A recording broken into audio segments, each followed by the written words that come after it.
Hello everyone, welcome back to Shivi study share. हम पढ़ रहे हैं आर एस शर्मा की Asian Indian history published by Oxford. ये हमारा चैप्टर नंबर 33 है, legacy in science and civilisation, और साथ में हमारा इस बुक का ये लास्ट चैप्टर होने वाला है।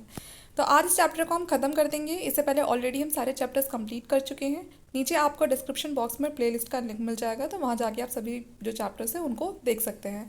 एक बेसिक अंडरस्टैंडिंग के लिए एशियन इंडियन हिस्ट्री की ये बुक बेस्ट है, तो आप सारे चैप्टर्स को देखिए, जो अपना हिस्ट्री का बेस है उसको क्लियर कर सकते हैं।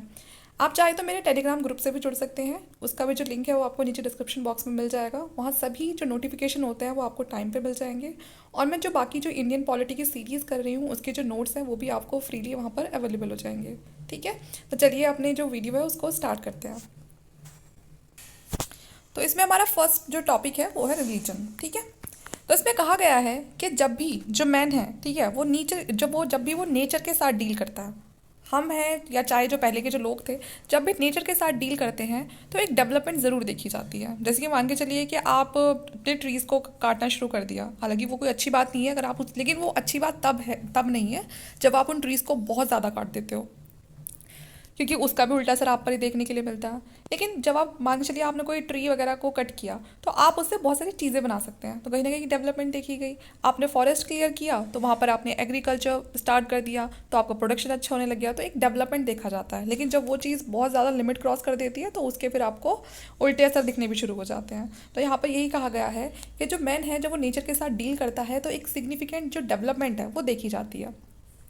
People had to overcome the difficulties created by the jungle, hills, hard soil, drought, floods and animal to earn their livelihood। ठीक है, तो इस पर कहा है कि जो लोग हैं उन्होंने बहुत सारे डिफ़िकल्टीज़ को फेस करके उससे ओवरकम किया है। और वो जो डिफ़िकल्टीज़ थी वो उनके लिए कौन बना रहे थे? जो जंगल थे, हिली एरिया था, हार्ड सॉइल थी, ठीक है, कहीं सूखा पड़ रहा है, कहीं बाढ़ आ रही है, एनिमल्स की वजह से उन्होंने इन सब डिफ़िकल्टीज़ को ओवरकम करके और फिर अपनी ज़िंदगी को जीने लायक बनाया है, अपने जो रोज़गार है उसको कमाया है।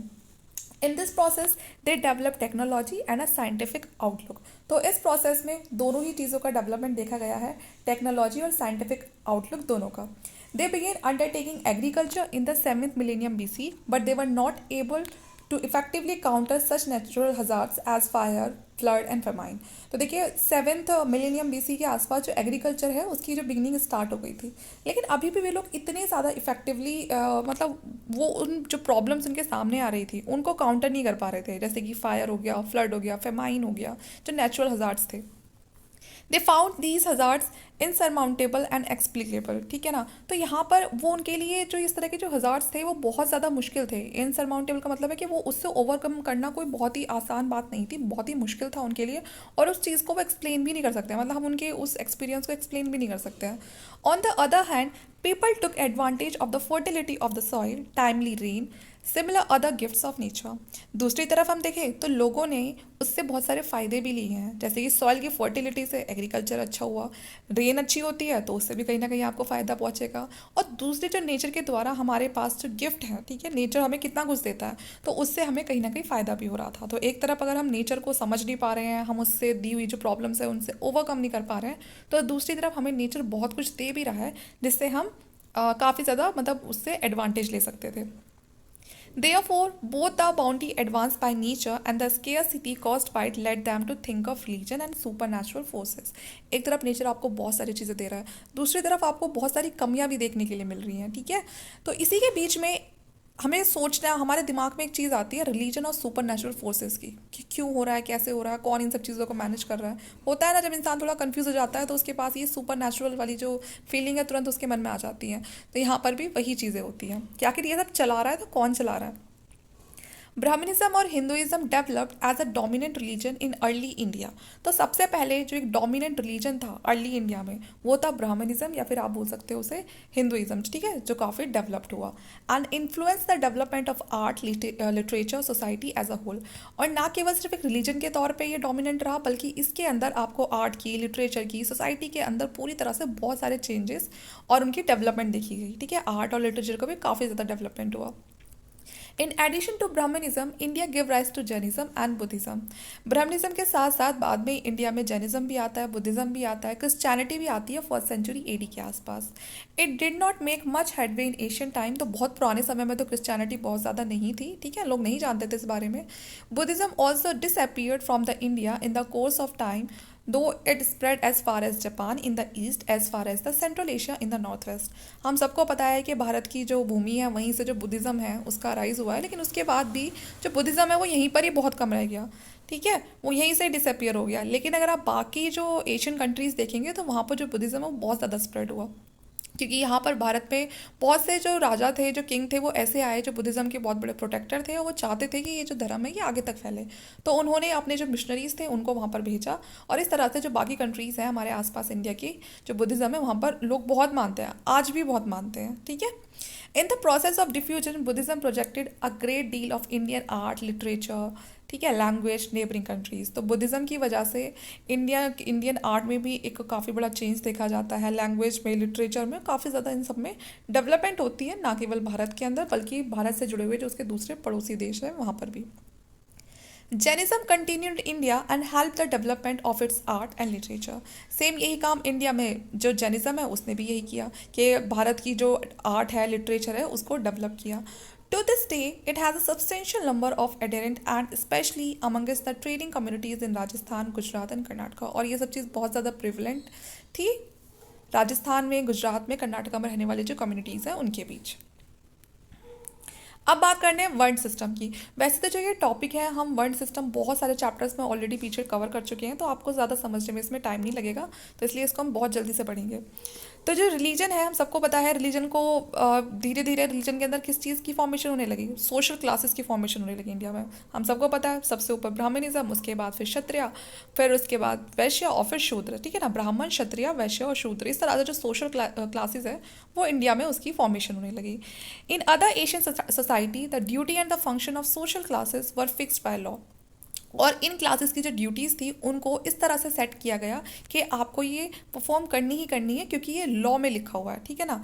और जैसे अब लॉ बने हुए हैं ना, अब बहुत सारे लॉज बने हुए हैं, हम उन लॉज के अकॉर्डिंग ही, हमें अगर भारत में रहना है तो हमें वो सारे उन लॉज के अकॉर्डिंग चलना पड़ेगा। तो ऐसे ही पहले वो जो लॉज डिसाइड कर दिए थे कि हर क्लास के लिए कौन सा लॉ फॉलो किया जाएगा, और इनको इन्फोर्स कौन कराता था, स्टेट कराता था। जैसे कि जो हमारे लॉज है उसको कौन फोर्स कराता है, हमारी कंट्री हमसे फॉलो करवाती है, हमारा कॉन्स्टिट्यूशन फॉलो करवाता है। In India however varna laws enjoy the sanction of both the state and religion. तो ये जो वर्ना जो लॉज थे वो स्टेट भी मानता था और जो रिलीजन है उसमें तो चलते ही चलते हैं, ठीक है। The function of priest, warrior, peasant, laborers were defined the law and were supposed to have been set out by the divine agencies। तो जो फंक्शन होते थे पहले, जो पुजारी होते थे, वॉरियर्स होते थे, किसान, लेबर, उन सब के जो काम थे वो बहुत ही अच्छे से लॉफुली डिसाइड किए हुए थे। और ऐसा कहा हुआ था कि ये सब चीज़ें किस वजह से चल रही है, एक डिवाइन एजेंसीज चला रही है कि जैसे कोई काम बड़ा है, छोटा है, तो आपको ये नहीं देखना है कि इस क्लास को तो बड़े सारे छोटे काम दिए जा रहे हैं, उस क्लास को सारे हायर, उनको प्रिविलेज मिल रहा है।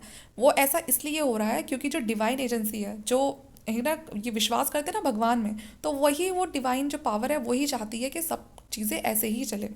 तो इसलिए लोग इसको ऊपर वाले की बात मान के और इन सब चीज़ों को अंधाधुंध फॉलो भी करते थे।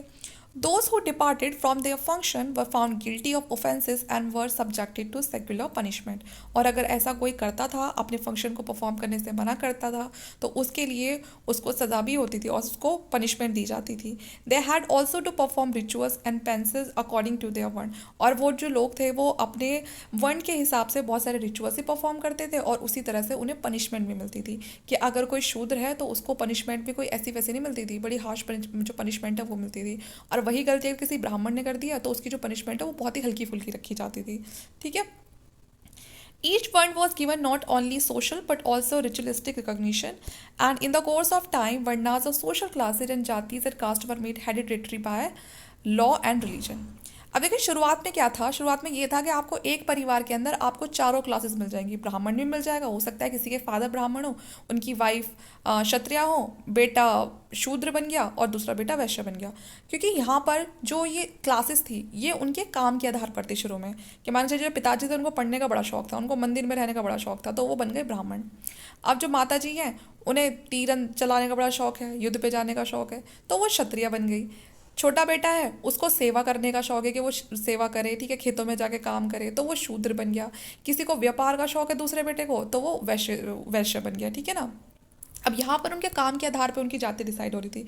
लेकिन आगे आगे क्या होने लगा कि जो ये जाति है ये काम के आधार पे ना होके उनके जन्म के आधार पे होने लगी। कि अगर किसी कोई ब्राह्मण के घर में पैदा हुआ है तो फिर वो ब्राह्मण ही रहेगा, चाहे उसको पढ़ना लिखना आए या ना आए। कोई शूद्र के घर में पैदा हुआ है तो वो शूद्र ही रहेगा, चाहे वो पढ़ने लिखने में कितना भी अच्छा हो, तीर अंदाज जो मतलब वो युद्ध वगैरह पे जाने में क्या वो कितना भी कैपेबल क्यों ना है, लेकिन वो शूद्र ही रहेगा। और इन चारों को उन्हीं के हिसाब से उनकी जो फैसिलिटीज़ है, जो प्रिविलेज है, वो मिलते थे, ठीक है। सबसे ज़्यादा ब्राह्मण को, उससे कम क्षत्रिय को, उससे कम वैश्यास को, सबसे कम शूद्र को। तो कहीं ना कहीं लोगों के दिमाग में ये आया कि मैं ब्राह्मण हूँ, मुझे इतना ज़्यादा प्रिविलेज मिल रहा है, तो मेरा बेटा ऐसा काम क्यों करे कि वो शूद्र बन जाए और वो सारी जो इज्जत मुझे मिल रही है वो सारी एक पल में छिन जाए। तो इसीलिए जो लोग थे उन्होंने इस चीज़ को क्या कर दिया, हेरिडेटरी कर दिया कि अगर मैं ब्राह्मण तो मेरा बेटा ब्राह्मण, मैं क्षत्रिय तो मेरा बेटा या मेरी आगे वाली जो जनरेशन है वो भी क्षत्रिय ही होगी। तो ये चीज़ें बहुत ज़्यादा अब हेरिडेटरी हो चुकी थी। All this was done to ensure that Vaishyas produced and paid taxes and Shudra served as labor to enable Brahmins to act priest and Kshatriya as ruler। सबके काम बता दिए कि भाई आप शूद्र हो तो आप सर्विसेज दोगे, अपने से ऊपर जो 3 क्लासेस हैं। अब जो वैश्यास हैं उनको बोल दिया कि आप टैक्स पे करोगे, ठीक है ना, प्रोड्यूस करोगे जो एग्रीकल्चर वगैरह में है। जो क्षत्रिय हैं वो रूलर्स की तरह परफॉर्म करेंगे, ठीक है, जो ब्राह्मण है वो प्रिस्ट की तरह काम करेंगे।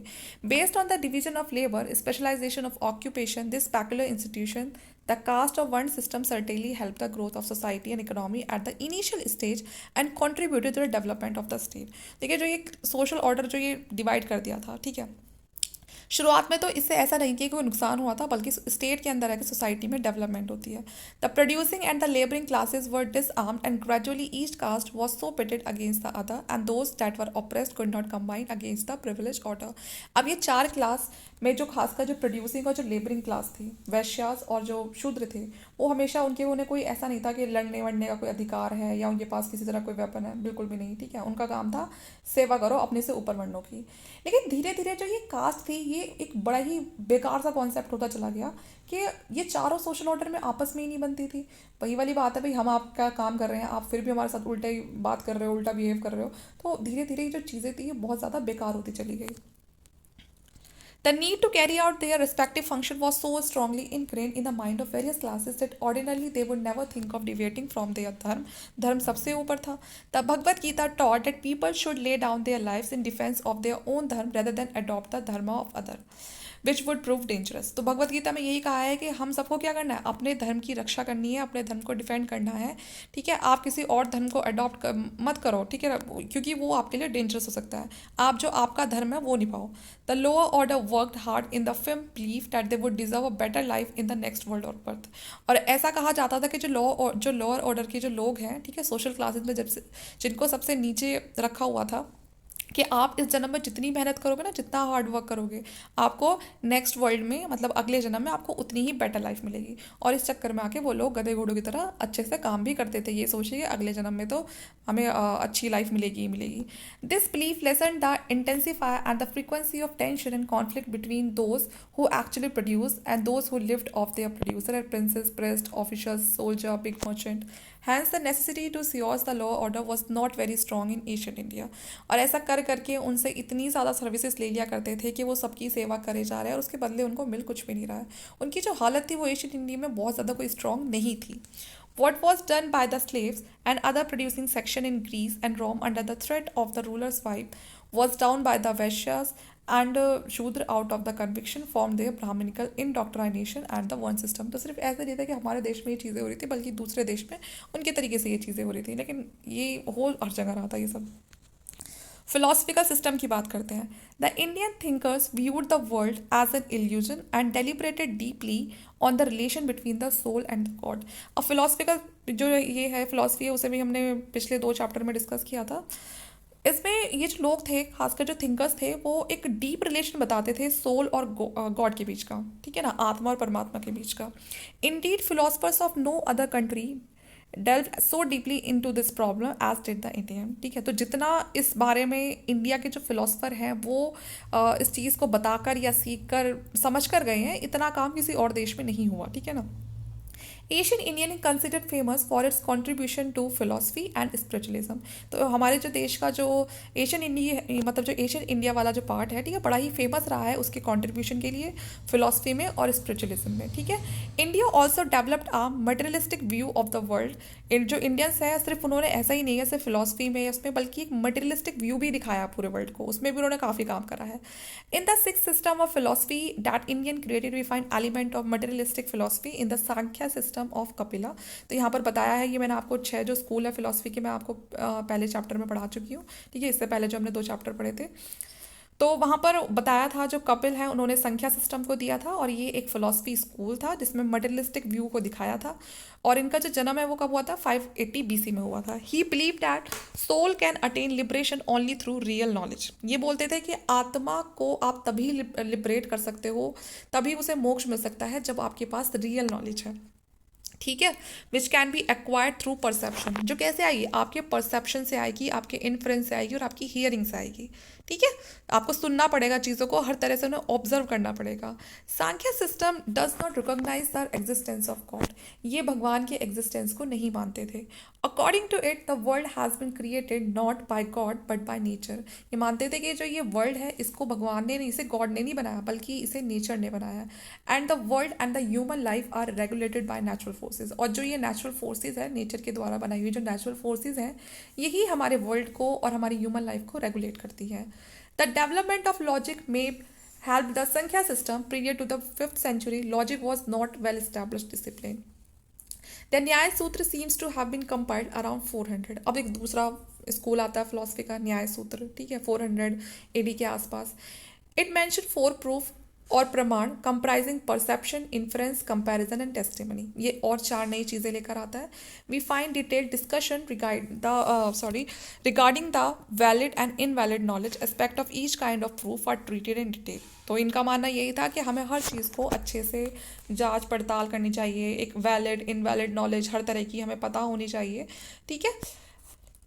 Although debating devices were used in the theological disputes, they could not have been developed in isolation from other dispute including land dispute। कि मतलब आप एक डिस्प्यूट को आइसोलेट करके उसको आप सॉल्व नहीं कर सकते हो, बल्कि आपको जो दूसरा मुद्दा है वो भी देखना पड़ेगा। मतलब जो एक डिस्प्यूट है, अगर उससे रिलेटेड कोई दूसरा डिस्प्यूट भी है तो आपको उसे भी देखना पड़ेगा, अगर आप पहले वाले को समझना चाहते हो अच्छे से। ये नहीं है कि आपने किसी भी चीज़ को आइसोलेट कर दिया और तब आप उसको समझ रहे हो, क्योंकि हर चीज़ें कहीं ना कहीं आपस में एक दूसरे से बहुत ज़्यादा लिंक करती हैं। एक है तभी दूसरा है, ठीक है। तो इसीलिए आप एक किसी मुद्दे को आइसोलेट करके उसको नहीं समझ सकते हो। Materialistic philosophy received the great impactus from the Charvak who lived in about the 6th century BC, and the philosophy that he propounded is known as the Lokayat। ठीक है, तो ये एक नई और फिलोसफी लेकर आते हैं। इन्होंने क्या बताया?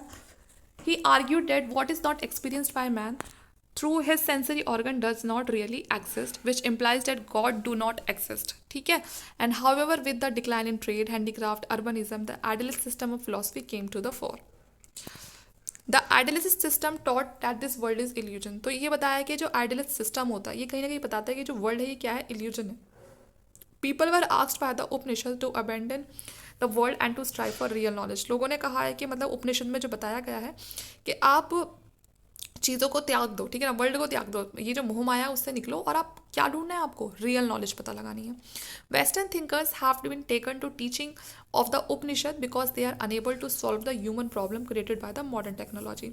जो वेस्टर्न थिंकर थे और उन्होंने उपनिषद को पढ़ा, ठीक है, because they are unable to solve the human problem, क्योंकि उनको जो ह्यूमंस की जो प्रॉब्लम है वो समझ नहीं आ रही थी, वो नहीं उसको सॉल्व कर पा रहे थे मॉडर्न टेक्नोलॉजीज लाके।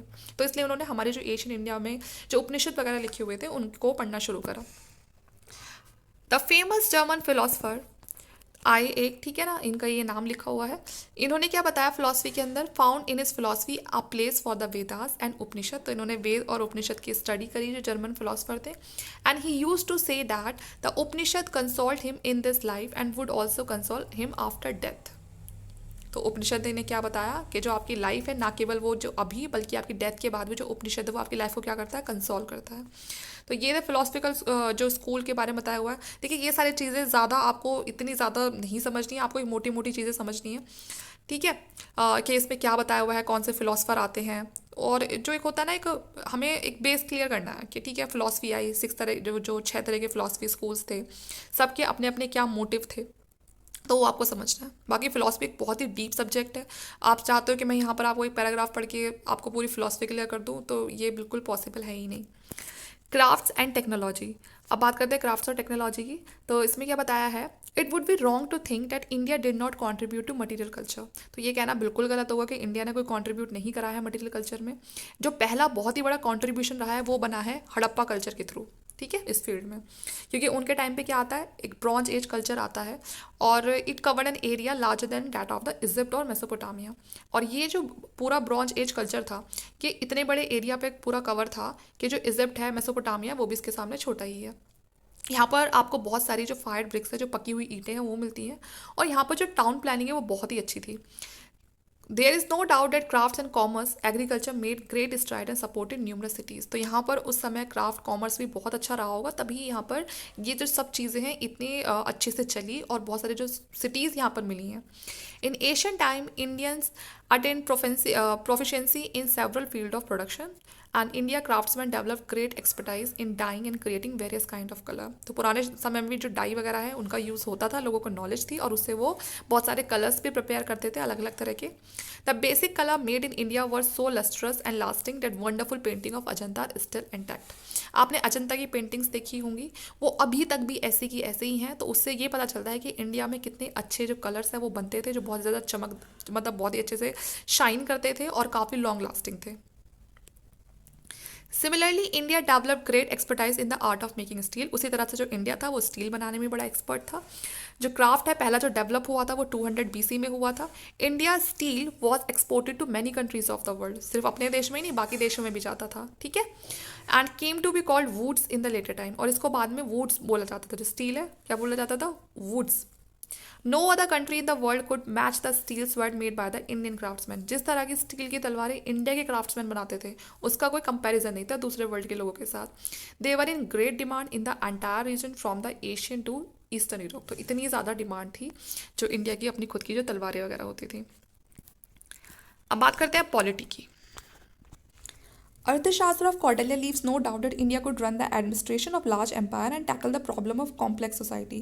तो अर्थशास्त्र के बारे में हम बहुत बार पढ़ चुके हैं। लिखी किसने थी, कौटिल्य ने लिखी थी, जिन्हें चाणक्य भी बोलते हैं। और इन्होंने इतनी बेहतरीन चीज़ लिखी हुई है इसमें कि जिससे पूरा इंडिया का एडमिनिस्ट्रेशन चलता था, ठीक है। और उसमें पूरा हम देख सकते हैं किस तरह से एक बड़ी लार्ज एम्पायर थी इंडिया में, जो इस अर्थशास्त्र को फॉलो करके सोसाइटी, जो एक बहुत ही कॉम्प्लेक्स सोसाइटी हुआ करती थी, उसकी सारी प्रॉब्लम से टैकल करने के सारे सोल्यूशन इस बुक के अंदर लिखे हुए हैं। इंडिया में हम सबको पता है बहुत ही ग्रेट रूलर रहे हैं अशोक, ठीक है।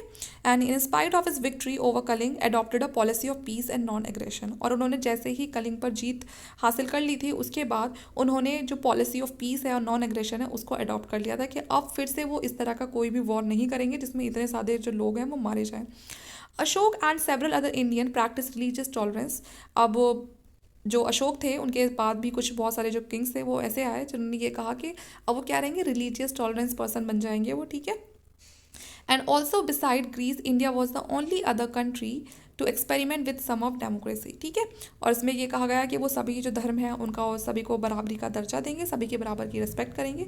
और इस तरह से beside Greece India was the only other country to experiment with some form of democracy. तो ग्रीस के बाद इंडिया एक इकलौती ऐसी कंट्री बनती है जो इस तरह की जो डेमोक्रेसी के साथ थोड़ा सा मतलब एक्सपेरिमेंटल कर दिया यहाँ पर, आप कह सकते हो, क्योंकि पूरी तरह से तो डेमोक्रेटिक नहीं थी, तो एक छोटा सा एक्सपेरिमेंट बोल सकते हो, ठीक है।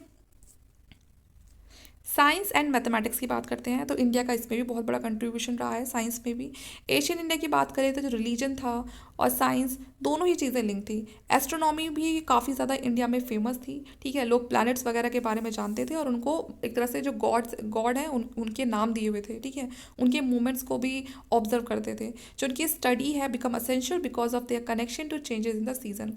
तो उनकी लोग स्टडी भी करते हैं, जो बताते हैं कहीं ना कहीं कि इनके मूवमेंट से जो सीज़न के में जो चेंजेस आते हैं, जो वेदर कंडीशन होती है, उससे काफ़ी ज़्यादा आपस में ये रिलेट करती हैं, दोनों चीज़ें लिंक करती हैं। तो आप खुद सोच सकते हो कि मतलब इसका मतलब ये था कि उनको नॉलेज थी, कुछ ना कुछ तो उन्होंने ऑब्जर्व करा है, तभी वो इन चीज़ों को आपस में रिलेट कर पाए हैं कि इन सब चीज़ों का हमारे सीज़न पर, वेदर कंडीशन पर असर पड़ता है, ठीक है। और ये हमारी एग्रीकल्चर एक्टिविटीज़ के लिए बहुत फेमस है। ओ सॉरी, बहुत ज़रूरी है। The science of grammar and linguistic arose because the Asian Brahman stressed every Vedic prayer and mantra should be recited and meticulous precision. ठीक है, ग्रामर और लिंग्विस्टिक का भी यहाँ पर काफ़ी ज़्यादा डेवलपमेंट होता है, क्योंकि बहुत सारी वैदिक प्रेयर होती थी जो ब्राह्मण्स के थ्रू, और वो उनके मंत्र वगैरह के जाप करते थे। In fact the first result of the scientific outlook of India was the development of Sanskrit grammar. तो जो पहली डेवलपमेंट देखी जाती है इंडिया की, उस वो होती है संस्कृत ग्रामर में। In the 5th century, Panini systematized the rules governing Sanskrit and produced a grammar called अष्टधाई। तो जो पनीनी होते हैं वो संस्कृत एक बहुत ही बड़े ज्ञाता थे, और उन्होंने इसके ऊपर एक प्रोड्यूस कर मतलब एक बुक लिखी थी, वो थी अष्टध्यायी। ठीक है ना, संस्कृत ग्रामर के ऊपर। By the 3rd century BC, mathematics and astronomy medicine began to develop separately. अब 3rd century BC के बाद जो मैथमेटिक्स था, एस्ट्रोनॉमी था, मेडिसिन था, उसकी डेवलपमेंट हुई काफ़ी, और सेपरेटली हुई। जो अगर मैथमेटिक्स का फील्ड देखें तो जो एशियन इंडियंस थे उन्होंने 3 डिस्टिंक्ट कॉन्ट्रीब्यूशन किए हैं इसमें। एक तो था नोटेशन सिस्टम आया था, दूसरा डेसिमल सिस्टम, और तीसरा है यूज़ ऑफ ज़ीरो। तो आप खुद देखो, ये तीनों ही सिस्टम एशियन इंडियन, जो हमारी एशियन इंडिया था उसमें ही लोगों ने इनके बारे में पढ़ना, लिखना, समझना शुरू कर दिया था।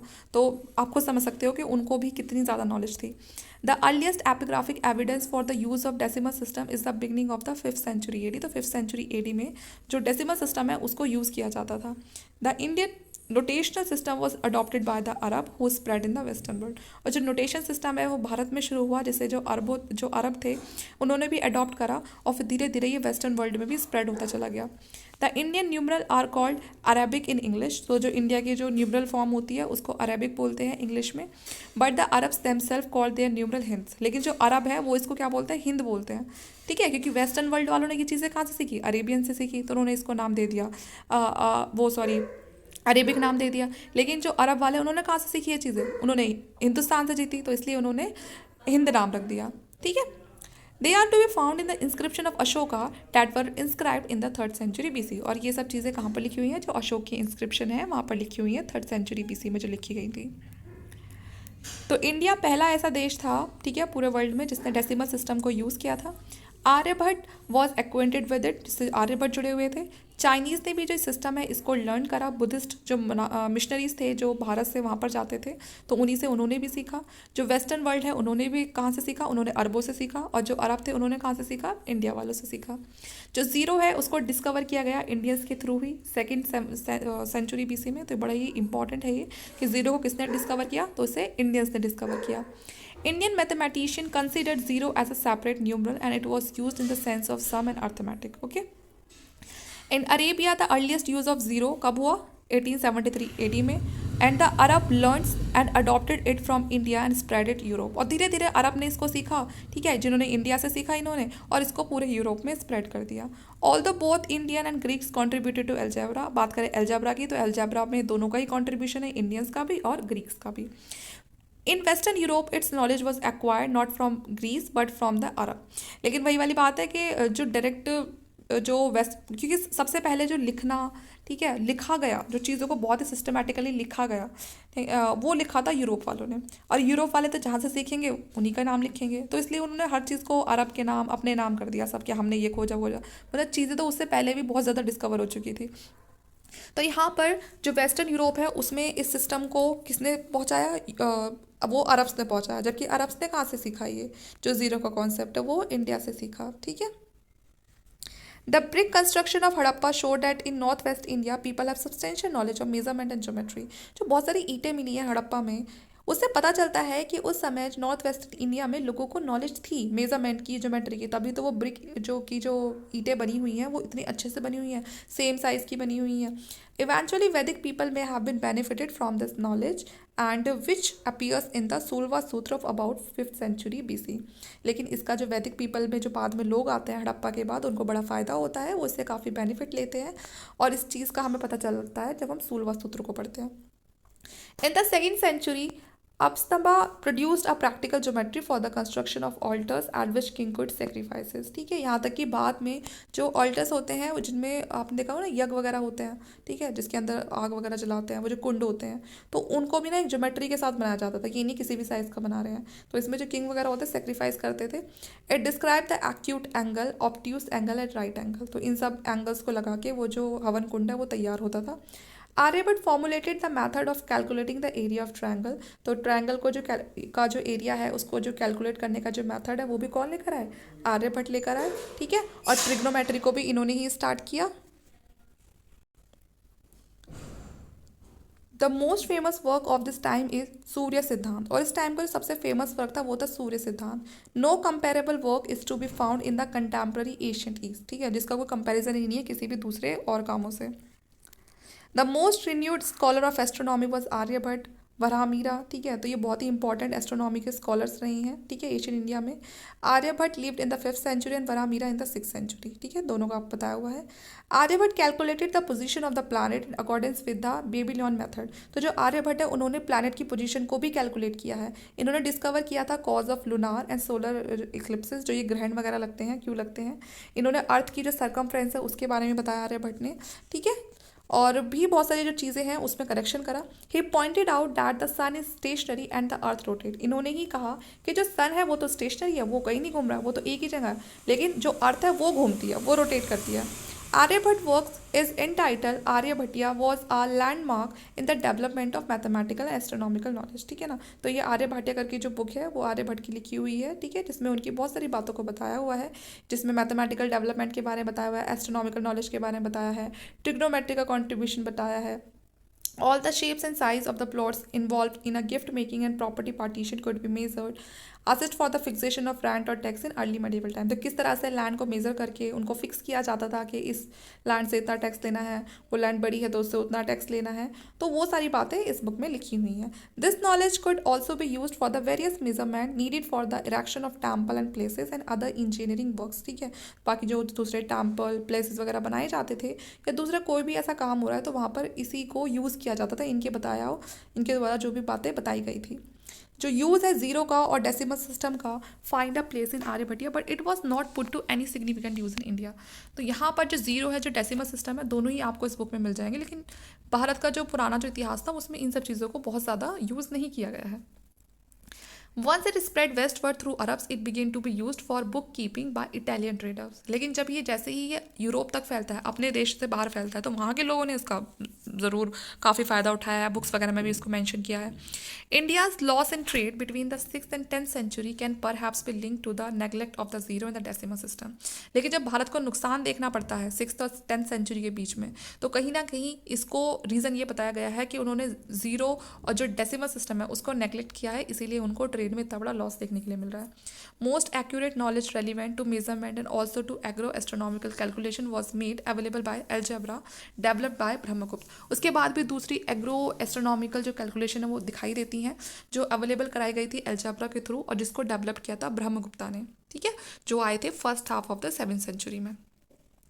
वराहमीरा की भी एक बहुत ही इंपॉर्टेंट बुक है, ठीक है ना, बृहत संहिता, जिसको उन्होंने 6th सेंचुरी में लिखा था। उसमें उन्होंने बताया है कि किस तरह से जो मून है वो रोटेट करता है अर्थ के इर्द गिर्द, ठीक है ना, और अर्थ करता है सन के आसपास रोटेट, ठीक है। सन वहीं का वहीं है, सन के आसपास कौन घूम रही है? अर्थ घूम रही है।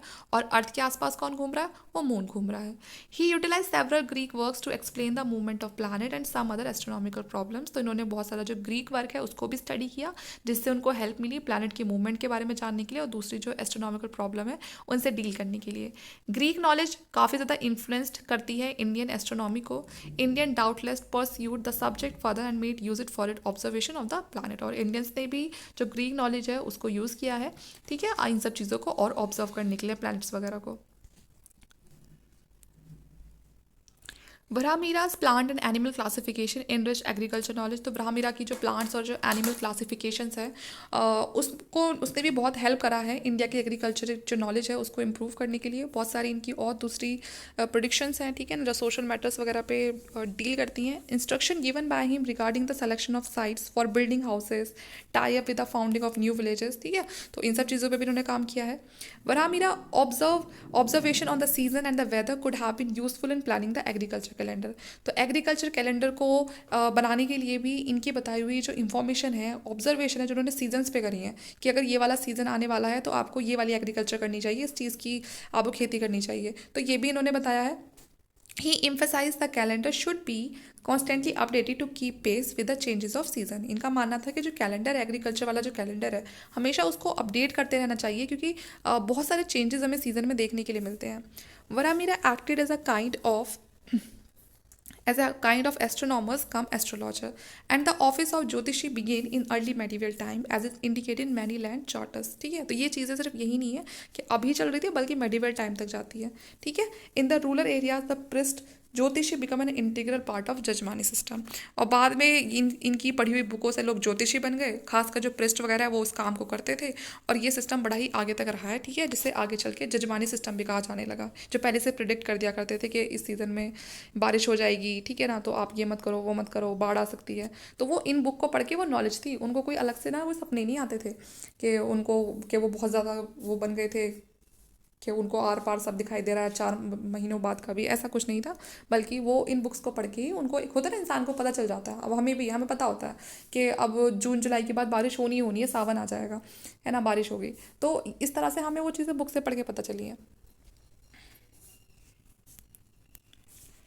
Indian craftsman contributed much to the development of chemistry. तो बहुत सारे डेवलपमेंट केमिस्ट्री में भी देखी जाती है, जैसे डाई वगैरह होती है, उनको बनाने के लिए कलर्स को कैसे बनाना है, ठीक है, उनको कैसे लॉन्ग लास्टिंग रखना है।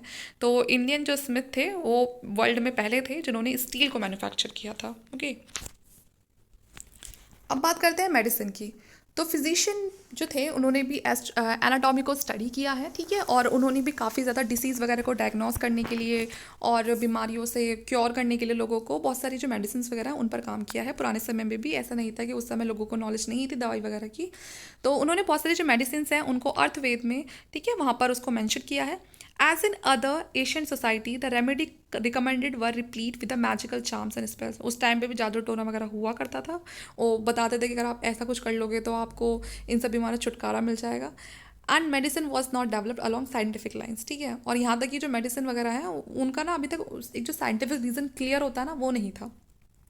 In the second century AD India produce 2 famous scholar, Ayurveda, Sushruta और चरक। ठीक है, तो ये कुछ इंपॉर्टेंट फेमस स्कॉलर आते हैं। और ठीक है, जो सुश्रुत्र होते हैं वो डिस्क्राइब करते हैं अपनी बुक में, क्या डिस्क्राइब करते हैं वो, methods of operating cataract, stone disease, several other elements. ठीक है, तो ये जितनी भी बीमारियों के नाम यहाँ पर लिखे हुए हैं कि इनके साथ कैसे डील करना है, इनको कैसे ख़त्म करना है, तो इनके बारे में वो डिस्क्राइब करते हैं अपनी बुक के अंदर, सुश्रुत्र जो संहिता होती है उसमें। He mention as 121 implements to be use for surgery. उन्होंने 121 जो इम्प्लीमेंट है उनके बारे में बताया है जो यूज़ की जाती थी सर्जरी के लिए। तो सर्जरी ऐसा नहीं कि अभी होती है, सर्जरी उस टाइम पे भी होती थी, जो ऑपरेशन वगैरह उन लोगों को भी पता था।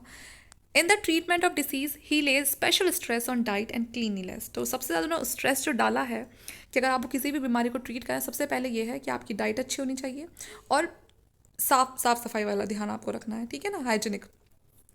चरक Samhita is likely an encyclopaedia of Indian medicine. तो उनकी जो बुक है चरक संहिता, उसको एक तरह से इंडियन मेडिसिन का इंसाइक्लोपीडिया माना गया है।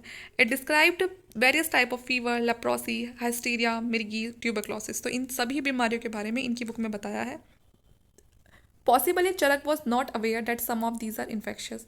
जो चरक है उनको ज़्यादा इस बारे में वो भी अवेयर नहीं थे कि ये सारी बीमारी कैसी होती है, इन्फेक्शियस होती हैं। His book contain the names of large number of plant herbs which could be used eight medicine, and this book is useful not only for the study of Indian medicine but also for that of ancient Indian flora and chemistry. तो उन्होंने इस book में बहुत सारे जो plants हैं, जो herbs हैं उस समय, ठीक है, उनके बारे में बताया हुआ है, जड़ी बूटियाँ जिनसे दवाइयाँ बनती थी। और ये जो बुक है ये सिर्फ स्टडी के लिए इंपॉर्टेंट नहीं है, बल्कि ये आपको उस समय का जो फ्लोरा था उसके बारे में बहुत सारी चीज़ें बताती है कि हमारे भारत में इतने तरह के पौधे मिलते हैं, हम उनको कैसे इस्तेमाल कर सकते हैं। In subsequent century Indian medicine develop on the line set by the Charak. ठीक है, बाद में जो इंडियन मेडिसिन है उसका बहुत ज़्यादा डेवलपमेंट होता है, किसको पढ़ के, जो चरक की जो नॉलेज वाली जो बुक होती है, चरक संहिता, जो मेडिसिन नॉलेज पे होती है, उसको पढ़ के। ओके, ज्योग्राफी की बात करते हैं तो इंडिया की ज्योग्राफी अभी से नहीं बल्कि बहुत ही पुराने टाइम से बहुत ही हम कहेंगे अच्छी ज्योग्राफी रही है, क्योंकि इसने सबसे ज़्यादा इंडिया अगर कुछ है तो वो उसकी ज्योग्राफी की वजह से है। तो इसलिए नॉलेज होना तो बहुत ज़रूरी है। जैसे कि उसकी रिवर्स हो गई, माउंटेन रेंजेस हो गई। आपको एक ही देश में रह के आपको जो वर्ल्ड में आप जो लोग जाते हैं ना अलग अलग घूमने के, कहीं पहाड़ देखने चले गए, कहीं डेजर्ट देखने चले गए, ठीक है, कहीं ग्रासलैंड देखने चले गए, तो वो इंडिया में रहने का ये फ़ायदा है कि आपको अपने देश में ही ना सब चीज़ें मिल जाएंगी देखने के लिए। Different region of the country are describe in the epics and Puran. तो बहुत सारे जो रीजन हैं उनके बारे में एपिक्स में और पुराण में बताया हुआ है हमारे देश के बारे में, ठीक है। जो पुराण जो एपिक्स है हमारी, उनमें बहुत ही अच्छे से हमारे देश की जो रिवर्स है, माउंटेन रेंजेस है, ठीक है, और जो पिलग्रिमेज है उनके बारे में बताया हुआ है। Although Indians were acquainted with China and Western countries, they neither had any clear idea of their location nor of distance from India. और दूसरी जो नेबरिंग कंट्रीज़ हैं, इन चाइना वेस्टर्न कंट्रीज, उसके बारे में बताया हुआ है। लेकिन कितना डिस्टेंस था, कितनी दूर थी, ठीक है, और इन सब चीज़ों के बारे में बहुत ज़्यादा क्लियरली कोई इतना आइडिया उसमें उसे पढ़ के आप नहीं लगा सकते हैं।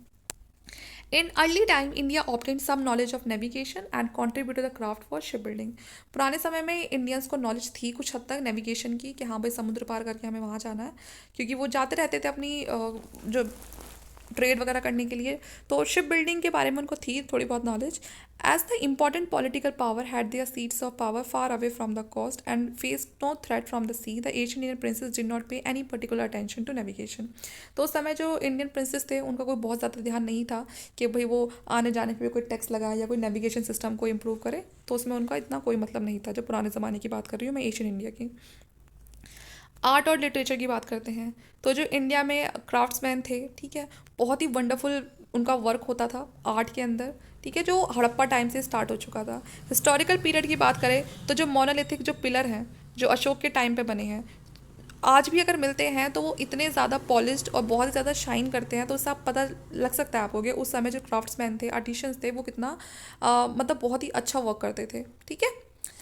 It is still a mystery how the craftsman were able to achieve this kind of polish on pillar and pottery. तो ये चीज़ तो आज भी लोगों के लिए एक मिस्ट्री है कि उस समय के जो लोग थे वो इतने अच्छे पिलर्स, उनकी पॉलिश पॉटरी कैसे बना लिया करते थे, कहाँ से सीखा होगा उन्होंने ये। द मौर्य पॉलिश पिलर पर mounted on statues of animal specially lions. तो उस समय जो भी पिलर्स वगैरह हैं उन पे जो एनिमल्स की स्टैचू बनाते थे वो लोग, ठीक है, जैसे कि लॉयन की भी बनी हुई है, आप सबको पता ही वाले तो है ना। The lion capital has been adopted as a national emblem of the republic of India. जैसे कि जो लॉयन वाला है उससे तो हमारा जो नेशनल एम्बलम है उसको ही बना दिया गया है। हमारा जो नेशनल एम्बलम है तो वो जो लॉयन वाला जो कैपिटल है उसी को अडॉप्ट कर लिया है, ठीक है। We also refer to the cave temple of Ajanta. तो हम अगर केव टेम्पल देखें जो अजंता में मिलती है, वो भी अपनी अजंता पेंटिंग्स के लिए बहुत फेमस है।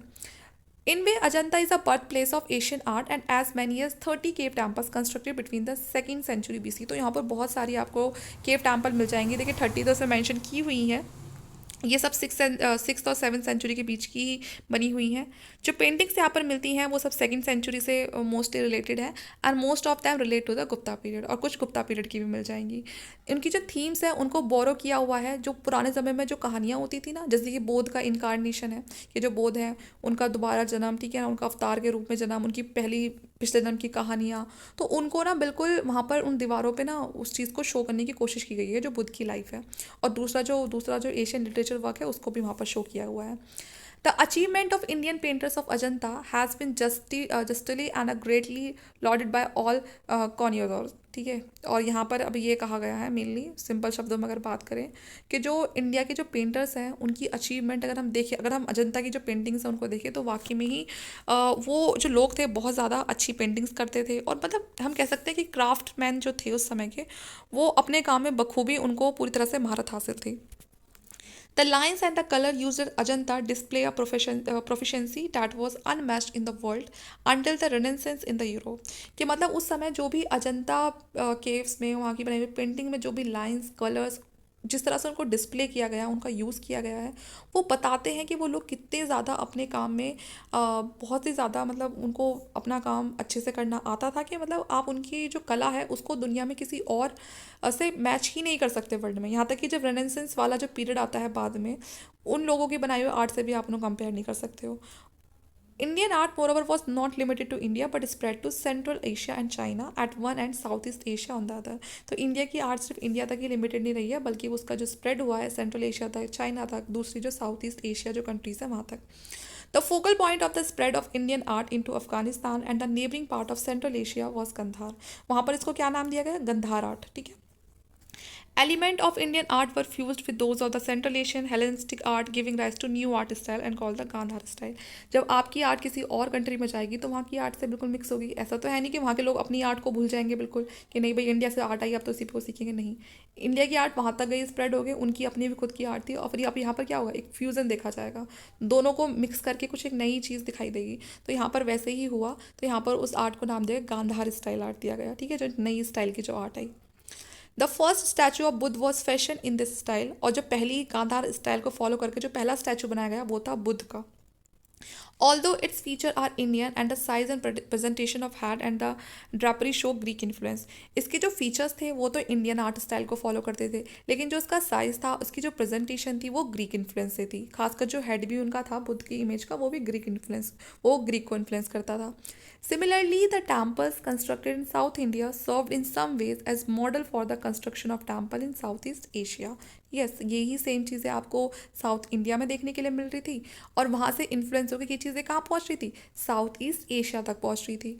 We may recall the temple at Angkor Wat in Cambodia and the temple Borobudur in Java, ठीक है। तो ये सारे टेम्पल किस पर बने हुए हैं, बुद्ध भगवान पर बने हुए हैं। इन the field of education writing was first undertaken in the mid third millennium in the Harappa culture. Writing की बात करें in the field of education, तो ये भी स्टार्ट हो गया था हड़प्पा कल्चर के टाइम पे। देखिए जो हड़प्पा कल्चर है उसको ऐसे ही अर्बनाइज नहीं बोलते हैं, वहाँ पर सही में उस तरह की जो चीज़ें हैं वो देखी गई हैं, जो हमें ये कहने पर मजबूर कर देती हैं कि वाकई में वो लोग बहुत ज़्यादा सिविलाइज्ड हो चुके थे। अगर वो सभ्यता आगे तक टिकती तो आज बहुत ज़्यादा डेवलपमेंट हो चुकी होती। Although this script had not so far been deciphered, लेकिन आज तक भी हम इस स्क्रिप्ट को नहीं पढ़ पाए हैं। In historical time we find provision for higher education in huge monastic establishment of Nalanda. उस समय बहुत बड़ी बड़ी जो यूनिवर्सिटीज़ हैं वो भी मिली हैं, ठीक है। नालंदा जहाँ पढ़ने के लिए सिर्फ इंडिया के ही नहीं बल्कि इंडिया से बाहर जो देश है वहाँ के लोग भी यहाँ पर पढ़ने के लिए आते थे, तिब्बत से, चाइना से। The standard of examination were stiff and not only those who could pass the test prescribed by the dwar pandit और the scholar at the gate could be admitted to the university. उस यूनिवर्सिटी में पढ़ने से पहले आपको एक entrance test देना होता था, जो आपका जो वहाँ पर गेट पर जो द्वार पंडित होते थे वही उस टेस्ट को लेते थे, और अगर आप उसमें पास हो गए तो तभी आपको यूनिवर्सिटी के अंदर आने की परमिशन होती थी। Nalanda is one of the earliest example of residential come teaching institution, और वहीं पर ही रहकर आपको पढ़ना होता था। तो ये पहला एग्जाम्पल है ऐसा, मतलब भारत में पहला कुछ ऐसा हुआ था कि वहीं पर रहकर वहीं पर उनको पढ़ा रहे हैं। इस तरह के जो इंस्टीट्यूशन थे वहाँ पर होते थे, और यहाँ पर बहुत सारे जो मॉन्क्स थे वो आते थे लर्निंग, फिलॉसफी, मेडिटेशन, इन सब को करने के लिए। बात करें in the field of literature, India produce the Rigveda which is earliest specimen of the Indo Aryan language. तो सबसे पहले इंडिया ही क्या करता है, लिटरेचर के फील्ड में ऋग्वेद को शुरू करता है, ठीक है, जिसमें इंडो आर्यन लैंग्वेज को यूज़ किया गया। And on its basis an attempt has been made to determine the nature of Aryan culture, और इसमें से ये क्या बताता है, आर्यन कल्चर को बताता है। गुप्ता टाइम में कालिदास ने बहुत ही इंपॉर्टेंट वर्क मतलब हैं उनके, जो अभी भी हमें अगर आप पढ़ोगे तो आपको पता चलेगा, जिसमें एक है अभिज्ञान शकुंतलम, ठीक है ना, जिसको और दूसरी लैंग्वेजेस में भी लिखा गया जिससे कि वर्ल्ड के हर इंसान उसको पढ़ सके, जिससे कि जो दूसरे लोग हैं वो भी उसको पढ़ सके, क्योंकि जो लैंग्वेज हम बोल रहे हैं पूरे वर्ल्ड में नहीं बोली जाती है, लेकिन जो बाहर के लोग हैं वो हमारे लिटरेचर को पढ़ने के लिए इतने इंटरेस्टेड हैं, तो इसीलिए यहाँ के जो लोग हैं उन्होंने उस बुक को अलग अलग लैंग्वेजेस में उसको ट्रांसलेट करवाया, और उसके बाद फिर वो पूरे वर्ल्ड में पढ़ी जाती हैं, ठीक है। अब बात करते हैं स्ट्रेंथ ऑफ वीकनेस की। हमारे इंडिया की जो एशियन इंडियन हिस्ट्री है उसमें क्या हमारी स्ट्रेंथ रही और क्या हमारी उसमें वीकनेस रही। तो it is difficult to sum up the achievement of Asian India, those of the Harappa culture are staggering and Harappan object are displayed in the museum of India and Pakistan, though the contemporary Mesopotamian antiquities were largely lost and destroyed in the Second Gulf War. अगर बात करते हैं, हम sum up करें अगर achievements का Asian Indian society का, तो हड़प्पा कल्चर से हमें जो भी चीज़ें मिलती हैं, हड़प्पा ऑब्जेक्ट्स हमें जो भी डिस्प्ले करता है हड़प्पा ऑब्जेक्ट्स को, ठीक है, वो अभी भी बहुत अच्छे तरीके से उसको सिक्योर करके रखा हुआ है इंडिया और पाकिस्तान के म्यूजियम में। बल्कि अगर हम देखें जो हमारे कंटेम्प्रेरी रहे हैं जैसे कि मेसोपोटामिया, ठीक है, वहाँ से जो भी एंटिक्विटीज़ मिलती हैं वो या तो लॉस्ट हो चुकी है या डिस्ट्रॉय हो चुकी हैं जब सेकेंड गल्फ वॉर हुआ था। In post Harappa time people contributed to various field of science and civilization. तो हड़प्पा के टाइम पे लोग काफ़ी ज़्यादा लोगों ने कंट्रीब्यूट किया है in the field of science and civilization. However, the caste system based on the Brahminical ideology pressed to this days persists to this day. In ancient times, the Shudra, including the untouchables, were convinced of their inborn inferiority, and this was the case too with women who were considered item of properties. अब देखते हैं weakness क्या रही है। ब्राह्मण की जो ideology थी, अगर हम उसके हिसाब से देखें तो कास्ट सिस्टम तो सबसे ज़्यादा था। एशियन टाइम में जो शूद्र थे, जिनको अनटचेबल्स कहा जाता था, ठीक है, उनको कन्विंस किया जाता था कि उनको वही बन के रहना है, शूद्र ही, और उससे बाहर का वो कोई काम नहीं कर सकते। और सेम यही कंडीशन उस टाइम पे वुमेंस की थी। तो ये तो वीकनेस होगी, स्ट्रेंथ तो हो ही नहीं सकती है। Even now these relics have not completely disappeared. यहाँ तक कि बात तक भी अगर बात करें आज की भी, तो पूरी तरह से ये चीज़ें तो आज भी ख़त्म नहीं हुई हैं। हम भले कितना भी कहें कि हम कास्टिज्म को नहीं मानते हैं, हम वुमेंस को बराबर का दर्जा देते हैं, लेकिन वो चीज़ें अभी भी उतनी नहीं है। लोग बहुत अच्छी कोशिश कर रहे हैं, बहुत कर रहे हैं। अगर हम अपने आसपास देखें तो बहुत लोग आपको सपोर्ट में दिख जाएंगे, लेकिन कहीं ना कहीं वहाँ पर आपको एक दो ऐसे भी दिख जाएंगे जो आपको ये कहने में मजबूर कर देते हैं कि ये चीज़ें अभी भी सोसाइटी में एग्जिस्ट करती हैं, लेकिन टाइम के साथ जल्दी ख़त्म हो जाएंगी। Similarly the common people continue to suffer from loss of land. जो उस अब जो कॉमन पीपल थे, वो एक टाइम ऐसा भी आता है बहुत ज़्यादा सफ़र करते हैं, क्योंकि जो लैंड है उसका लॉस होने लगता है। क्योंकि बहुत सारी जो ऐसी डायनेस्टीज़ आती हैं जो लैंड को ऐसी लैंड ग्रांट में दिए जा रहे थे ब्राह्मण्स को, और फिर बड़े बड़े जो एडमिनिस्ट्रेटिव होते हैं वो उस पर बिल्कुल अपना हक जमा लेते हैं और गरीबों से करवाते हैं जम के वहाँ पर काम। Later, rulers widely followed this practice, which could caused unequal distribution of land and the impoverishment of the cultivators. तो यहाँ से कहीं ना कहीं शुरू हो जाती है रूलर्स की वजह से कि लोगों को अब फेस करना पड़ता है जो एक अनइक्वल डिस्ट्रीब्यूशन रहता है लैंड में। किसी के पास तो बहुत सारी है, किसी के पास कुछ भी नहीं है, जीने लायक भी नहीं है कि वो वहाँ पर कल्टिवेशन कर ले। The people were required to respect the rights of the land lord, and it was decreed that the opponents of land grants would be punished, and thus appeared sharp inequalities in important fields. तो यही चीज़ें जो एक होता है ना, शुरुआत तो छोटी सी होती है, चाहे अच्छी हो या बुरी, लेकिन आगे चल के जो उसके रिजल्ट है वो बहुत बड़े देखने के लिए मिल जाते हैं। अगर छोटी चीज़ है, हमें कहते हैं ना ये तो छोटी सी गलती है, लेकिन अगर वही छोटी छोटी गलती आप बार बार रिपीट करोगे तो आपको एक टाइम ऐसा आएगा कि आपको बहुत सफ़र करना पड़ेगा उस चीज़ से। तो वैसे ही अच्छी चीज़ें भी होती हैं, छोटी छोटी अच्छी अच्छी कोशिशें करोगे तो उसका भी रिजल्ट आपको एक दिन बहुत बड़ा और अच्छा देखने के लिए मिलेगा। तो यहाँ पर ये जो अब जो छोटी छोटी गलतियाँ होने लगी थी, यही आगे चल के एक बहुत ही भयानक रूप ले लेती हैं, जो हम इस पूरी एशियन इंडियन हिस्ट्री में पढ़ चुके हैं। Although some Asian texts looked up the world as family, and this ideal would not make any impact. ठीक है, तो कहीं ना कहीं बताया कि 10 appeared sharp inequalities in important field, तो आपको inequalities भी देखने के लिए मिलेंगी। कुछ एशियन टेक्स्ट आपको ऐसे भी मिलेंगे जो क्या बताते हैं कि जो पूरा वर्ल्ड है वो एक फैमिली की तरह है। जैसे कि जो ये यहाँ पे ये टेक्स्ट का नाम लिखा हुआ है वासुदेवा, ठीक है ना, कुटुंबक, जिसमें बताया है कि क्या है, पूरा वर्ल्ड एक फैमिली की तरह है। ठीक है, लेकिन ये बात कुछ ही कोई वो नहीं बनाती है। अगर हम कहें तो पढ़ने के लिए काफ़ी अच्छी है, लेकिन आपको ऐसा कुछ आइडियल इम्पैक्ट आपका उसको देखने के लिए नहीं मिलता है। ठीक है, तो ये उन्होंने अपने व्यूज़ लिखे हैं, यहाँ पर हर कोई अपने व्यूज़ लिख कर गया। तो ये है क्रोनोलॉजी, ये चाहे तो आप पढ़ सकते हो। और यहाँ पर ये जो आपका चैप्टर है, ठीक है, ये पूरी तरह से कंप्लीट हो चुका है। ना केवल चैप्टर कंप्लीट हो चुका है, बल्कि आपकी जो बुक है RS. Sharma Asian in history, वो कंप्लीट हो चुकी है। आपको प्लेलिस्ट का लिंक मिल जाएगा नीचे डिस्क्रिप्शन बॉक्स में, वहाँ पर जाके आप हमारे सभी जो लेक्चर्स हैं उनको अच्छे से देख सकते हो। इसके बाद हम दूसरी बुक को स्टार्ट करेंगे। आप मुझे बता सकते हो कि इसके बाद हम कौन सी सीरीज़ को स्टार्ट करें। तो ये हमारा लास्ट चैप्टर है और यहाँ पर ये जो बुक है पूरी तरह से फिनिश हो जाती है। होपफुली आपको ये बुक बहुत अच्छे से समझ आ गई होगी। उसके बाद भी आपको कोई डाउट लगता है, कुछ भी ऐसा टॉपिक है जो आपको समझ नहीं आया, तो आपको ज़्यादा दिक्कत लेने की ज़रूरत नहीं है। नीचे कॉमेंट बॉक्स है, वहाँ पर आप लिख के मुझे उस चीज़ को बता सकते हैं। तो आज के लिए इतना ही। अब हम मिलते हैं हमारी नई सीरीज़ के साथ। Thank you.